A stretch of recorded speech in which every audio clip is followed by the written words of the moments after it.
Yes, technically, Destiny turns 10 years old in a couple of months, but with the final shape releasing, and it being 2024, why not just assume, come along with me, because Destiny is basically 10 years old. A game that has revolutionized kind of what it means to be a video game on console. Destiny was the brainchild of Bungie, way before they split off from Microsoft and did everything with Activision before going off on their own again. It was planned out from at least 2009. Halo 3 ODST had a whole bunch of references to Destiny awaiting, and Destiny's pre-engine was kind of built off of the skeleton of Halo Reach. Around 2009, Bungie was split into 3 teams, and that third and smaller team was creating what would become Destiny, or at least a version of Destiny we never really got to play. This game had a whole bunch of challenges during its development cycle. One of the most notorious things is that its trailer showed things that just did not show up in the actual release. There were player models and whatnot reused for the Prince of the Awoken and everything around that. It was just a different game that we actually got. And people did not like the base game of Destiny 1. They thought the story was boring and didn't explain anything. All of the lore truly didn't make that much sense because you couldn't read it in the game. You had to go onto Destiny's site and gather grimoire cards throughout the story, and it was just a whole mess. Not to mention that there wasn't enough content to post-game. The same strikes showed up every single time over, and honestly, there just wasn't enough, and it probably could have used some more time in the oven. Especially since we've kind of come to realize that the first 2 DLCs of Destiny 1 were supposed to be part of the base game, cut for time or something like that, and repackaged and sold back to you. That was never the, I guess, vision of Destiny, but it's that corporate greed that's kind of taken over Bungie in the past couple of years. Even though Activision was the one behind it, they did the same mistake again in Destiny 2. And the House of Wolves and the Dark Below weren't the best DLCs to start off on the right foot. It didn't capture the right players, and everything about it was just showing that it could have just been in the game and probably would have been a tighter game for it. Help expand that 10-year plan Joe Staten talked about so much. And for a long time, nobody cared about Bungie anymore. Nobody cared about Destiny because it was out of the spotlight. They had their chance, they had an amazing release, and they did nothing with it because they kind of thought their name alone would sell the game. And that's not what happened. But we had very dedicated players, and the DLC cycle was not yet over. I don't know if Activision and Bungie still believed in that 10-year plan just yet, but they still had to keep swinging, and swing they did. The Taken King was the DLC that put Destiny on the map. It immediately started with the most interesting mission Destiny has ever done, and it continued with actual story, an actual narrative, an actual antagonist. One of the biggest problems with some of the DLCs, and definitely the main story. It wasn't just the darkness anymore, it was a tangible foe that you were able to defeat twice if you count in the raid. It also brought a new system, an area for you to basically lock in everything.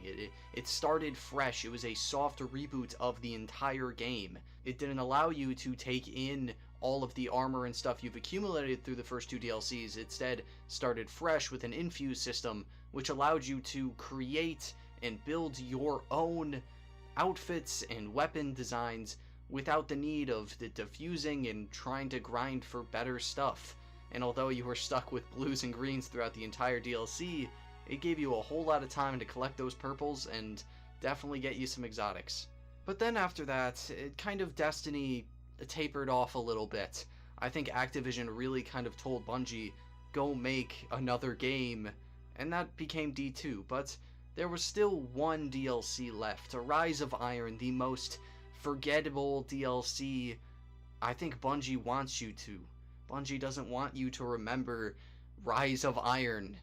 And I don't know why. Siva's never really brought up again. Lord Saladin is barely a character in Destiny 2. But it's one of the funnest experiences ever because it just brings you back to the nostalgia of the Cosmodrome. It completely just color swaps and weather swaps the entire map. And it's awesome to experience.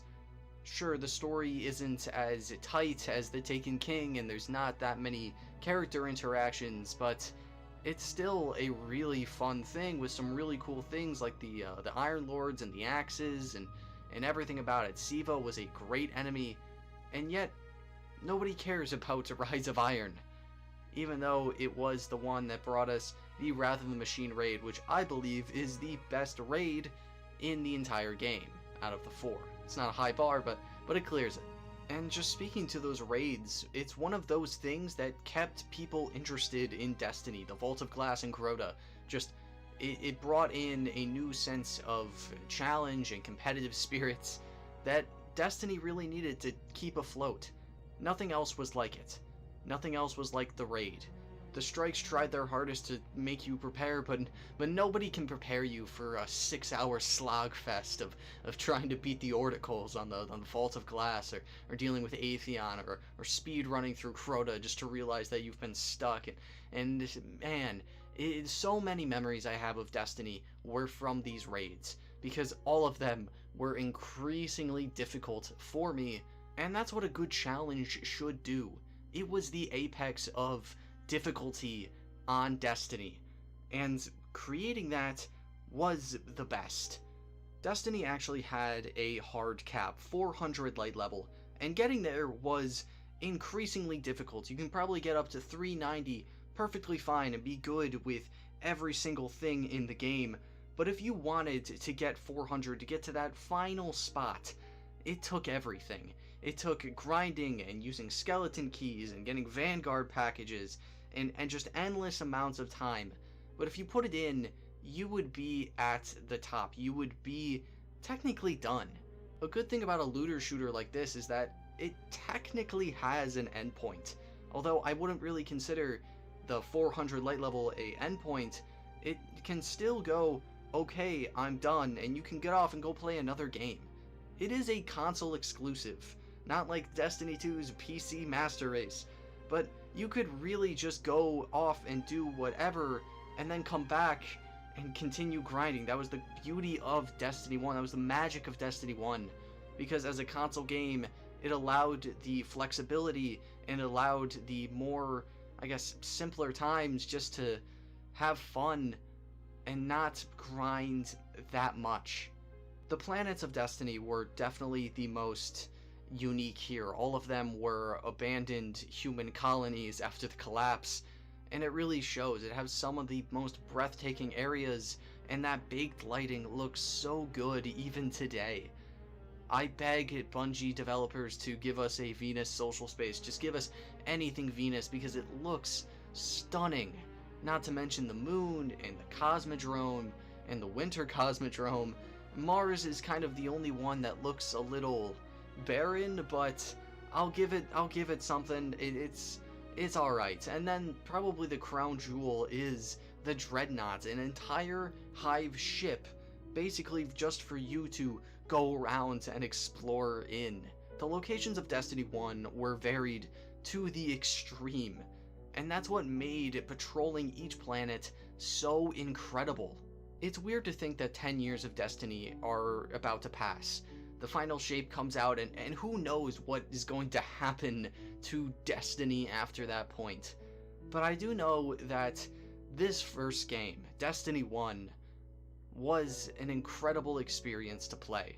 And if you've only played Destiny 2 or haven't even played any Destiny, I recommend Destiny 1 10 trillion times over.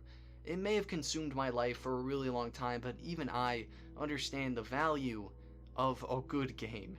And that's exactly what Destiny 1 will give you. Just make sure you buy the right thing, because if you don't buy the right thing, then you can't actually play it. So buy the collection and call it a day. Thank you so much for watching. If you enjoyed this little video, let me know, And thank you. I will see you next time.